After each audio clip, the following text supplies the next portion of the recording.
প্রবাস নিয়ে দুঃসংবাদ। এবার ইউরোপ থেকে ফেরত এসেছেন 52 বাংলাদেশি। বৈধ কাগজপত্র ছাড়া বসবাসের অভিযোগে ইতালি, অস্ট্রিয়া, গ্রিস ও ছাইপ্রাস থেকে দেশে ফিরেছেন বৃহস্পতিবার। এদিনই সকাল 7টার দিকে চার্টার্ড ফ্লাইটে হযরত শাহজালাল আন্তর্জাতিক বিমানবন্দরে প্রথম দফায় 32 জন পৌঁছান। ট্রাম্প প্রশাসন দায়িত্ব নেয়ার পর যুক্তরাষ্ট্র থেকে ফেরত পাঠানো বাংলাদেশির সংখ্যাও অন্তত 187। এদিকে বাড়ছে বিদেশ যাত্রায় ভোগান্তি। সিঙ্গাপুর, থাইল্যান্ড, মালয়েশিয়া, সংযুক্ত আরব আমিরাত, তুরস্ক, এশিয়া, ইউরোপ ও মধ্যপ্রাচ্যের বিভিন্ন দেশে বাংলাদেশিরা ভিসা পেতে জটিলতায় পড়ছেন।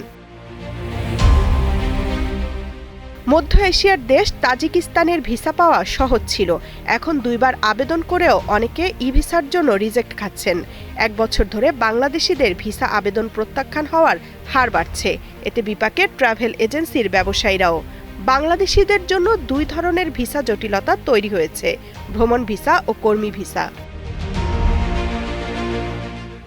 ট্রাভেল এজেন্সি ব্যবসায়ীরা জানান, বাংলাদেশিদের জন্য বর্তমানে অনেক দেশ ভ্রমণ ভিসা ইস্যু করায় অতিমাত্রায় কড়াকড়ি আরোপ করেছে। পদ্মা সেতু, মেট্রো রেল এবং এলিভেটেড এক্সপ্রেসওয়ে নির্মাণের গর্বিত অংশীদার বসুন্ধরা সিমেন্ট। অতিরিক্ত যাচাই বাছাই শেষে যে সংখ্যক ভিসা ইস্যু করা হচ্ছে তাও নগণ্য। মধ্যপ্রাচ্যের অনেক দেশেও অনানুষ্ঠানিক ভিসা বন্ধ রয়েছে। এছাড়া মালয়েশিয়া সহ যেসব দেশে কর্মী পাঠানো যেত সেই দেশগুলোতেও জটিলতা বেড়েছে। অনেক ক্ষেত্রে ভিসা পাওয়ার পর প্রত্যাশিত দেশে পৌঁছানোর পর সে দেশ থেকে ফেরত পাঠিয়ে দেওয়া হচ্ছে। বাংলাদেশে ইউরোপের অনেক দেশের দূতাবাস নেই। ওইসব দেশের ভিসা দিল্লিতে অবস্থিত দেশগুলোর দূতাবাস থেকে ইস্যু করা হয়।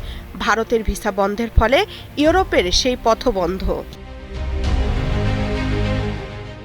জুলাই আন্দোলনের সমর্থন দিয়ে কয়েকজন প্রবাসী বাংলাদেশি বিক্ষোভ করায় ভিসা ইস্যু বন্ধ করে দেয় আরব আমিরাত। সেই থেকে অনানুষ্ঠানিক বন্ধ রয়েছে দেশটির শ্রমবাজার। গত বছর 17 অক্টোবর বাংলাদেশি কর্মীদের জন্য বন্ধ হয়ে যায় ইতালির বাজার। লিবিয়া, সুদান, ব্রুনাই, মরিশাস ও ইরাকে কাজের ভিসা এখনও বন্ধ রয়েছে। পুরোপুরি বন্ধ না হলেও মিশরে অন অ্যারাইভাল ভিসায় বর্তমানে বেশ কিছু শর্ত জুড়ে দেওয়া হয়েছে।